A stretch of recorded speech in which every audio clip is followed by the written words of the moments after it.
where you find it. Tend to stray far from the predictable culinary path, sampling tidbits that might seem a little bizarre to the average set of taste buds.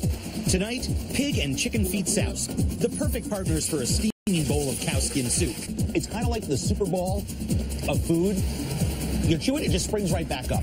Conch, pulled straight from the ocean, iguanas shaken from trees, and some very, very fresh fish. I'm island hopping between Trinidad and Tobago in search of the most unusual foods the Caribbean can shipwreck on my shores. I'm Andrew Zimmern, and this is Bizarre Foods.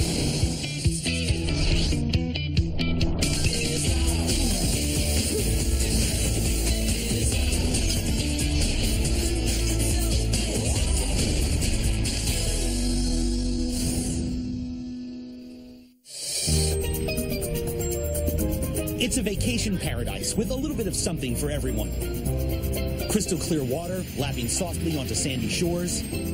Idyllic scenes that transport you to a relaxed state of mind. And an exciting undercurrent of a vibrant island lifestyle and nightlife. There's a rhythm to everything in these islands of the Caribbean where the people seem to march to the beat of their own drummer. This is the Caribbean Sea, and I'm cruising between Trinidad and Tobago, a brother-sister island nation with a diverse culinary and cultural heritage.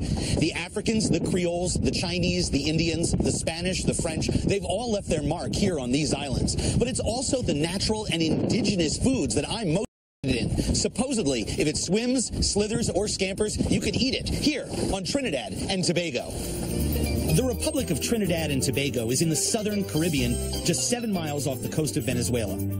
It's actually a chain of 23 islands, with Trinidad as the most populous and Tobago a distant second. I've decided to start my adventure on the island of Tobago. Life here is pretty simple, and everything edible is fair game. When it comes to mealtime, local islanders here on Tobago work with what the land has to offer. One of their favorites, iguanas, giant lizards that live in these trees and in these hills. I'm here to meet up with a couple of local guys who, believe it or not, are going to take me iguana hunting. Nice to meet you. I'm Andrew. Leading today's expedition into the jungle is Haynes Cowie Clark, head of the Tobago Hunters Club. He's assisted by his hunting partners Archie and Pernell.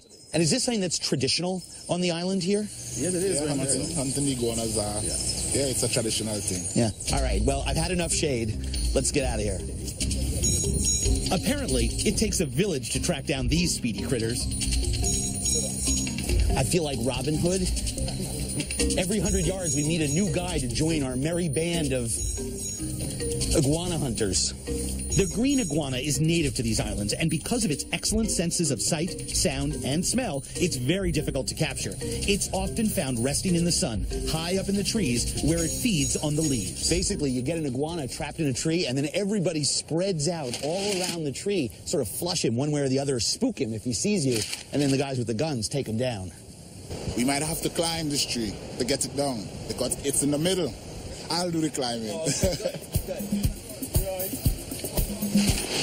This guy's got some impressive barefoot climbing skills. Oh! That wasn't a coconut, that was the iguana. He may be a pro, but the iguana is just too quick. A typical scenario here in the jungle. Oh, look, we've got one up in that tree. That last iguana was really smart, just dove past us and scurried out of sight. Hopefully this iguana, not so smart. It's the first time I've heard the, it's not the iguana, you shot a darn coconut, you dummy, joke. Sometimes, all it takes is a sharp eye and a steady trigger finger. Oh, yes. Very nice. They're sneaky. Yeah, very clever. Sneaky and clever. While the other guys continue their hunt, Haynes and I head to his friend's restaurant to cook up our catch. Hi, where do you want the iguana? Well, I suppose you want to clean it over there. Oh, don't look at me. I'm not the iguana expert. There you go, Haynes. Have at it. This looks like it's the same way you clean bats in Thailand. You burn the face and the neck and then peel the skin. Perfect.